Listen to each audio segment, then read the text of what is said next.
Hello friends, இது வந்து Sunday ஈவினிங்க்கான video தான். சாட்டர்டே க்ளீனிங் போட்டிருந்தேன் இல்லைங்களா, அதோட ஃபினிஷிங் லுக் வந்து செல்ஃப் இப்படி தான் இருந்தது. அதுக்கப்புறம் இன்றைக்கி சண்டேங்க, இன்றைக்கி வெளியே எங்கேயும் போகலை. சரி, மளிகை பொருளெல்லாம் தீர்ந்த மாதிரி இருந்தது. சரி, அதனால் அதை போய் வாங்கிட்டு வந்துடலான்னு சொல்லிட்டு அதுக்கு தான் கிளம்பிட்டோம். போயிட்டு வந்தது தான் இந்த வீடியோ போட்டிருக்கேன். இது என்னென்னா, ஒரு நம்மளுக்கு என்னென்ன பொருள் தீருதோ, அதாவது இது மொத்த பொருளை நாங்கள் வாங்கலை. ஃபஸ்ட்டில் அப்படி தான் வாங்கிட்டு இருந்தோம், ஒரு 3 மாதத்துக்கு ஏற்ற மாதிரி.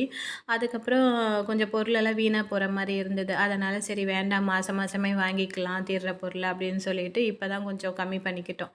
அதனால மாதத்தில் என்ன தீருதோ, இப்போ நான் ஒரு நோட் பேட் மாதிரி வச்சுப்பேன் கிச்சன்லேயே. அந்த பென் வச்சுட்டு அதில் எது எது தீருதோ அதை மட்டும் எழுதி எழுதி வச்சுப்பேன். ஒரு ஸ்டேஜில் எல்லாமே கொஞ்சம் தீர்ற மாதிரி இருந்ததுன்னா அப்போ போய் வாங்கிட்டு வந்துடுவோம். அதாவது மாதத்தில் ஒரு 15th 15ஆம் தேதி வரைக்கும் வச்சுப்போம். அதுக்கப்புறம் அந்த மிடில் ஸ்டேஜில் தான் போய் வாங்குற மாதிரி இருக்கும். அப்போ தான் அடுத்த மாதத்துக்கும் அந்த 15 போய் வாங்குற மாதிரி இருக்கும்.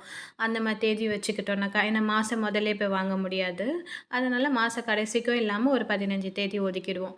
அந்த டைமில் போய் இந்த மாதிரி செலவுங்க எது தீர்ந்துருக்கோ அந்த பொருளை மட்டும் வாங்கிட்டு வர மாதிரி இருக்கும். நாங்கள் வந்து இந்த நார்மல் கடையில், இந்த கடையில் வாங்க மாட்டோம், மளிகை கடையில். இங்கே கோயம்பேடு பக்கத்துலேயே இருக்குது. அதாவது ஹோல்சேல் கடை. நம்ம இதுவெல்லாம் வாங்குறவங்கலாம் காய்கறி கடை பக்கத்தில் அங்கேயே வந்து ஹோல்சேல் கடை இருக்குது. ஸோ அங்கே தான் போய் வாங்குவோம். இங்கே நார்மலாக நம்ம கடையில் வாங்குகிற ரேட்டை விட அங்கே ரொம்பவே கம்மியாக இருக்கும். ஆனால் நாங்கள் 3 மாதத்துக்கு வாங்கும்போது எங்களுக்கு ரொம்ப விலை கம்மியாக தெரிஞ்ச மாதிரி இருந்தது. இப்போ மாதத்துக்கு வாங்கும்போது, ஏன்னா நம்ம நிறைய பொருள் எடுக்கும்போது பல்க் ஆர்டரில் கொஞ்சம் கம்மி பண்ணுவாங்க நம்மளுக்கு ரேட்டெல்லாம். அதே வந்து நம்ம கொஞ்சம் கம்மியாக வாங்குகிறோன்னாக்கா அதுக்கேற்ற மாதிரி தான் ரேட்டு போடுவாங்க. அது பரவாயில்ல, பொருள் வீணாக போகிறதுக்கு இதுவே பரவாயில்ல, கொஞ்சம் காசு கம்மி தான். அதனால இப்படியே வாங்கிக்கிறது.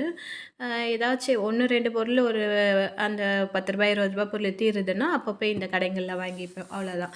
ஏன்னா இது எங்களுக்கு கொஞ்சம் கட்டுப்படியாக இருக்குது. அதனால தான் போயிட்டு நாங்கள் அங்கேயே எப்போவுமே மாதம் மாதம் போய் அங்கே வாங்கிக்கிறதா இருக்குது.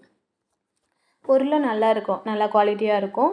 எக்ஸ்பிரி டேட் எல்லாமே நம்ம செக் பண்ணியே போட்டுக்கலாம். இந்த மாதிரி லூஸ் பேக்கெட்டோ லூஸ்லேயும் இருக்கும். நம்மளுக்கு சீரகம், மிளகு எல்லாமே லூஸில் இருக்கும். நானும் அந்த மாதிரி லூஸில் வாங்க வேண்டிய பொருள் அதெல்லாம் வாங்கிப்பேன். சிலது வந்து மசாலா பேக்கெட்டு மட்டும் நான் இந்த கம்பெனி ப்ராடக்டாக வந்து இந்த மாதிரி பேக்கிங்கில் வாங்கிப்பேன். அதுலேயும் வந்து சிலது வந்து வேறு கம்பெனி இதெல்லாம் இருக்கும். அதெல்லாம் நம்ம வந்து வாங்கி போடுறதுக்கும் நம்ம யூஸ் பண்ண பொருளை போடுறதுக்கும் கொஞ்சம் டிஃப்ரெண்ட் இருக்குங்களா, டேஸ்ட் வைஸு. அதனால தான் நான் இந்த கம்பெனி இது வாங்கினோன்னா பேக்கெட்டாக வாங்கி வச்சுட்டு நம்ம பாட்டிலில் கொட்டி வச்சுட்டோன்னா நமக்கும் தெரியும், சரி இந்த எக்ஸ்பிரி டேட்டில் முடியுதுன்னு சொல்லிட்டு. அதனால தான் நான் இப்படி வாங்கிக்கிறது. இது பேஸ்கெட் வந்து இதுக்குன்னே நான் வச்சுக்கிறது.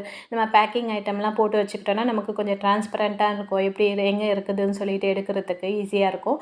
இல்லை நிறைய பொருள் பிடிக்கும் இந்த பேஸ்கெட்டை. இது வந்து ஒரு 250ன்னு வாங்கியிருந்தேன் நான் டிமார்ட்டில். ஓகே ஃப்ரெண்ட்ஸ், வீடியோ பிடிச்சிருந்தா லைக் பண்ணுங்கள்.